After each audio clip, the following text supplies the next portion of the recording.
Здравейте! Това са нашите настоящи дипломници, които сега завършват специалност пространствен дизайн в Национална художествена гимназия Цанко Лаврено.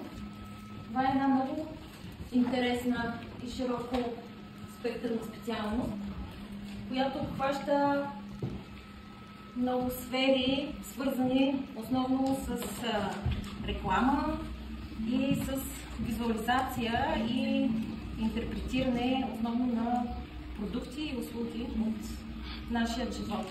В 8 клас правихте цветни задачи в различни цветови гами, където се учите основно да боравите с композиция, съответно композиционен център, какво настроение може да създаде една топла, студена гама или една контрастна гама. Във втория срок започвате да правите триизмерни обемни композиции, т.е. надграждате това, което сте научили през първия срок за композицията и от 2D вече стават триизмерни решенията. В 9 клас става един плавен преход, в който вече започвате да боравите с продукта, неговото аранжиране в витрината. Започват да се учат нови програми, като Adobe Photoshop и Adobe Illustrator. Всичко това се надгражда в 10 клас, където вече имаме изработка на фасадни витрини, може да видите така по стените. Включване на фасадата като част от изобразителното поле. В 11 клас преходът и стъпката вече става много голяма и много сериозна, защото тогава започват да се проектират експозиционни щандове. Започвате да работите с нови програми, като Archicad, Atlantis, Lumion, програми, които са свързани с CAD и триизмерното проектиране и визуализиране. А сега нека нашите дипломници сами да обяснят как е изминал техния път тук и какво са направили през всичките тези години. В 12 клас се занимаваме изцяло с изработката на дипломна работа. Тя включва 3D визуализация на компютър, макет в мащаб и рекламни материали. Освен това изготвяме и портфолио, в който представяме себе си и творчеството ни през всички години.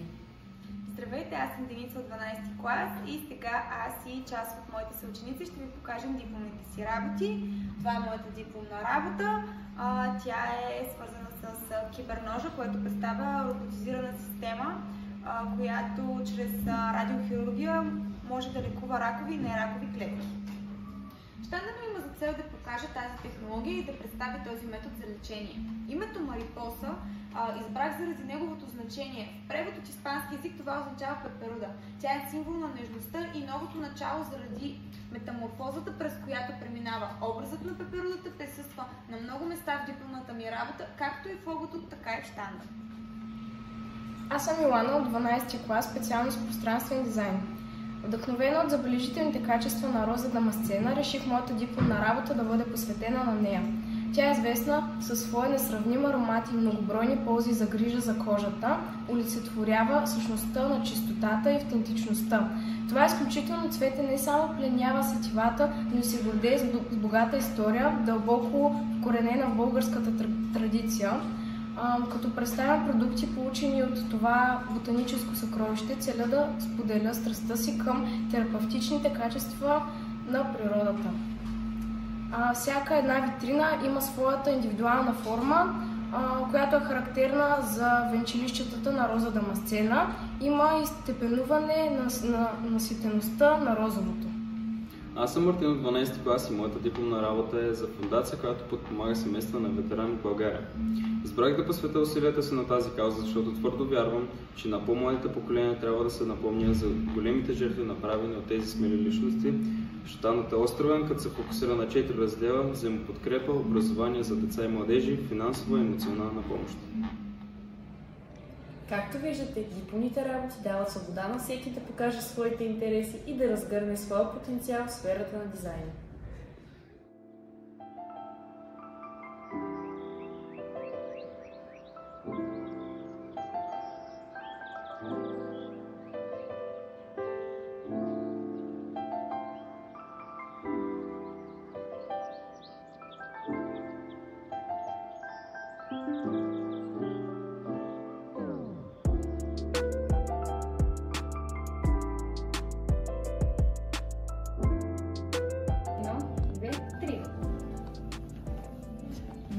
на годишната изложба на нашата гимназия в галерия Ромфея.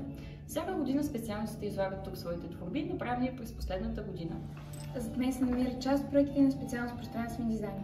Това са идейни проекти на експозиционни щандове, цветни задачи на ученици от 8 клас и витрини от 9 и 10 клас. Освен с тези пана, нашата специалност участва в изложбата и с скулптурни фигури.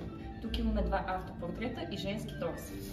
Изложби като тази са идеалната възможност да покажем себе си и това, на което сме способни. През цялата година се провеждат подобни събития, като конкурси, уъркшопи и много други изложби. За повече информация може да разгледате училищния сайт.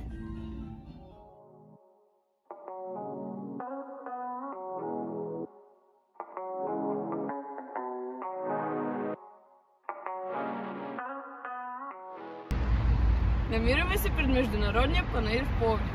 Тук целогодишно се провеждат изложения на различни теми, като често специалността ни се включва в тези събития със свои проекти. Чрез участието придобиваме умения за работа в екип, организация и дисциплина. А сега се връщаме в училище, за да ви разкажем повече за практическата част на нашето обучение. Всяка година учениците от 10 и 11 клас имат задължителна извънучебна практика, която може да се проведе в училище или в друг град. Практиката е с продължителност 10 дена, като нашият випуск имаше възможността да посети Девин през 2022 година. Всяка специалност има определени задачи, които изпълнява по време на престоя си там. Това е перфектната възможност да се забавляваме докато творим. Както виждате, ние полагаме големи усилия, за да постигнем отлични резултати. Въпреки това успяваме да се забавляваме и да намерим приятелства за цял живот. С радост ви каним да се присъедините към семейството на пространствен дизайн. Очакваме ви!